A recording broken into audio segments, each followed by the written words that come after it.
বৈধতা লাভে প্রবাসীদের করণীয় বিষয় নিয়ে সংবাদ সম্মেলন দুবাই বাংলাদেশ কনস্যুলেটের। বিস্তারিত জানতে ভিডিওটির শেষ পর্যন্ত দেখুন। ১ সেপ্টেম্বর থেকে শুরু হতে যাচ্ছে সংযুক্ত আরব আমিরাত সরকার ঘোষিত ২ মাসের সাধারণ ক্ষমায় জরিমানা ব্যতীত অবৈধদের বৈধতা দেয়ার কার্যক্রম।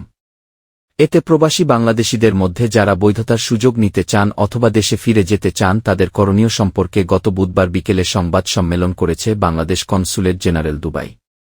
সংবাদ সম্মেলনে সভাপতিত্ব করেন দুবাই ও উত্তর আমিরাতে নিযুক্ত বাংলাদেশের consul general BM Jamal Hossain.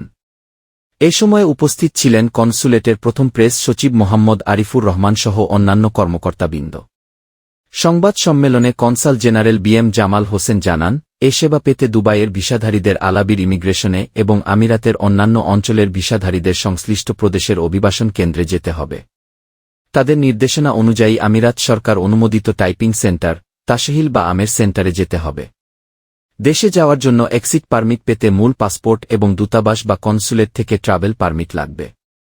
ভিসাবিহীন থাকার জন্য কাউকে সাধারণ ক্ষমা চলাকালে কোনো জরিমানা দিতে হবে না, তবে ডকুমেন্ট প্রসেসিংয়ের জন্য নির্ধারিত ফি দিতে হবে।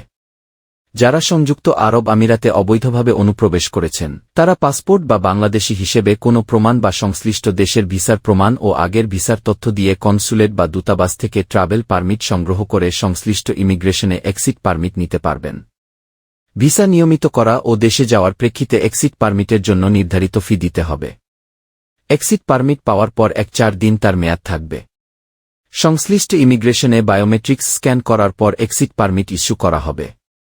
সংশ্লিষ্ট ইমিগ্রেশনে ভিসা রেকর্ড পরীক্ষা করার পর কেউ যদি পলাতক বা নিয়োগকর্তার কাছ থেকে পলাতক, তামিম হয়ে থাকেন তাহলে দেশে যাওয়ার জন্য এক্সিট পারমিট অথবা ভিসা নিয়মিত করার জন্য পুলিশের ছাড়পত্রের প্রয়োজন হবে। তবে সাধারণ ক্ষমা চলাকালীন এক্সিট পারমিট নিয়ে দেশে গেলে কোনো প্রকার নিষেধাজ্ঞা দেয়া হবে না। সাধারণ ক্ষমার সুবিধা পেতে আদালত থেকে ছাড়পত্র নিতে হবে। যেসব প্রবাসীদের বিরুদ্ধে পালিয়ে যাওয়ার অভিযোগ রয়েছে তারা সাধারণ ক্ষমার জন্য আবেদন করতে পারবেন কিনা সাংবাদিকদের এমন প্রশ্নের জবাবে কনসাল জেনারেল বলেন, মামলার ধরনের উপর তা নির্ভর করবে।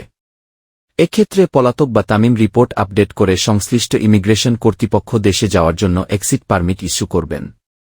আবেদনকারী কিভাবে তার পাসপোর্ট পুনরুদ্ধার করতে পারবেন, যা স্পন্সর কর্তৃক ইমিগ্রেশনে জমা দেওয়া হয়েছে। এ বিষয়ে তিনি বলেন, সংশ্লিষ্ট ইমিগ্রেশনে যোগাযোগ করা হলে যথাযথ প্রক্রিয়ায় আবেদনকারীকে ইমিগ্রেশন কর্তৃপক্ষ পাসপোর্ট দেবেন। ইমিগ্রেশন কর্তৃপক্ষ কিছু সংখ্যক পাসপোর্ট কনস্যুলেটে বা দূতাবাসে পাঠিয়েছে, যা কনস্যুলেটে বা দূতাবাসে যোগাযোগ করে সংগ্রহ করা যাবে।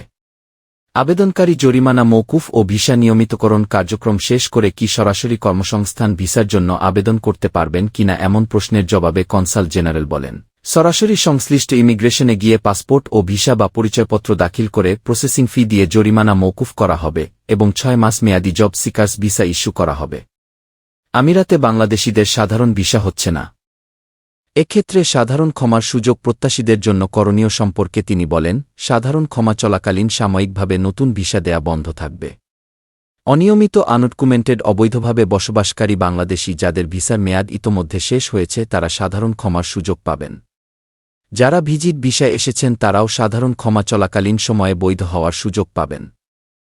এদিকে দালাল প্রতারক চক্র কর্তৃক যেন প্রতারিত না হন সে ব্যাপারে প্রবাসীদের সচেতন থাকার নির্দেশনা সচেতনতামূলক বিজ্ঞপ্তি প্রকাশ করেছে বাংলাদেশ কনস্যুলেট জেনারেল দুবাই। বিজ্ঞপ্তিতে বলা হয়েছে, উল্লেখিত সময়ে কনস্যুলেটের বাইরে দালাল প্রতারক চক্রের উৎপাতের সম্ভাবনা রয়েছে বিধায় কনস্যুলেটে আগত প্রবাসী বাংলাদেশিগণকে শুধুমাত্র কনস্যুলেটের অভ্যন্তরে অবস্থিত কাউন্টারসমূহ থেকে সেবা গ্রহণের অনুরোধ করা হয়েছে।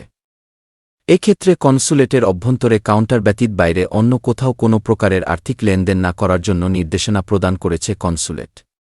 এতে কেউ যদি কনস্যুলেটের বাইরে কাউন্টার ব্যতীত কারো সাথে কিংবা কোনো টাইপিং সেন্টারের সাথে আর্থিক লেনদেন করে প্রতারণার শিকার হন, তা সম্পূর্ণ দায়ভার ব্যক্তিগত। এক্ষেত্রে কনস্যুলেট কোনো প্রকার দায়ভার গ্রহণ করবে না।